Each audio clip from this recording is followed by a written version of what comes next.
इस वीडियो में हम समझेंगे इलेक्ट्रोकेमिकल सेल के बारे में।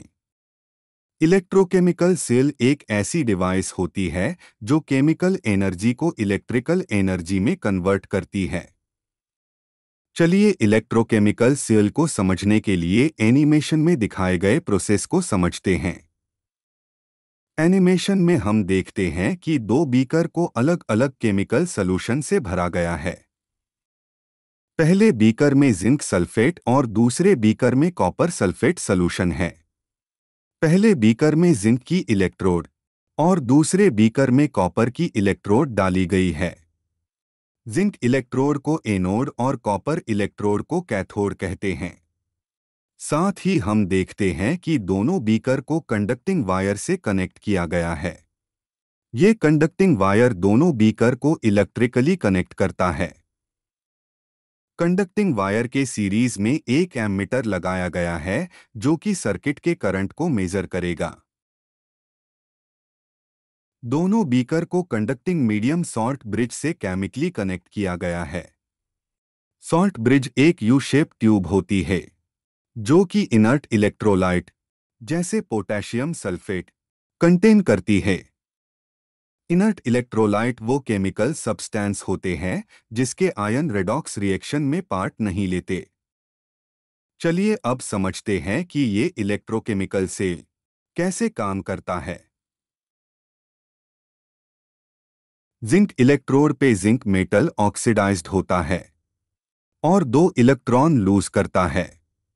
इलेक्ट्रॉन लूज करने पर Zn+2 आयन प्रोड्यूस होता है।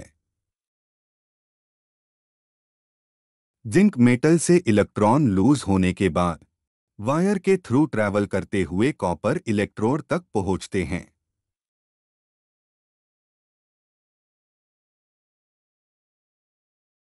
कैथोड बीकर में कॉपर के आयन होते हैं और जब ये आयन कॉपर इलेक्ट्रोड के कांटेक्ट में आते हैं तो ये दो इलेक्ट्रॉन गेन करके कॉपर मेटल बन जाते हैं और कॉपर रोड पे डिपॉजिट हो जाते हैं। क्योंकि जिंक इलेक्ट्रोड से जिंक मेटल ऑक्सीडाइज हुआ है और जिंक आयन की फॉर्म में जिंक इलेक्ट्रोड से लिबरेट होता है, जिसकी वजह से जिंक इलेक्ट्रोड का साइज घटने लगता है। दूसरी ओर कॉपर इलेक्ट्रोड पे कॉपर मेटल डिपॉजिट हुआ है। इस वजह से कॉपर इलेक्ट्रोड का साइज बढ़ने लगता है। चलिए अब देखते हैं कि सॉल्ट ब्रिज कैसे काम करता है। सॉल्ट ब्रिज एनोड और कैथोड बीकर में चार्ज को बैलेंस करता है। ये चार्ज एनोड बीकर में जिंक आयन प्रोड्यूस होने और कैथोड बीकर में कॉपर आयन के मेटल बनने की वजह से बनता है। एनोड साइड जिंक आयन की वजह से पॉजिटिव चार्ज होता है। इस चार्ज को बैलेंस करने के लिए सॉल्ट ब्रिज से सल्फेट आयन एनोड बीकर में एंटर करता है। सल्फेट आयन एनोड बीकर में एंटर करने के बाद जिंक आयन से कंबाइन करता है और जिंक सल्फेट बनाता है और इस तरह से एनोड बीकर में जिंक इलेक्ट्रोड का साइज घटता है और जिंक सल्फेट सॉल्यूशन बढ़ता है। दूसरी ओर कैथोड बीकर में सल्फेट आयन सॉल्ट ब्रिज में एंटर करता है और पोटेशियम आयन से कंबाइन करके पोटेशियम सल्फेट बनाता है। इस तरह कैथोड बीकर में कॉपर सल्फेट सॉल्यूशन घटता है और कॉपर इलेक्ट्रोड का साइज बढ़ता है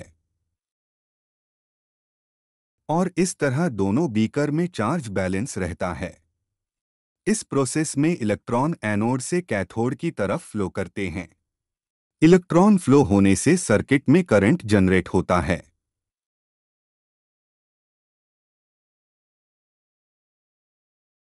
Thanks for watching. If you like this video, subscribe our channel for more videos.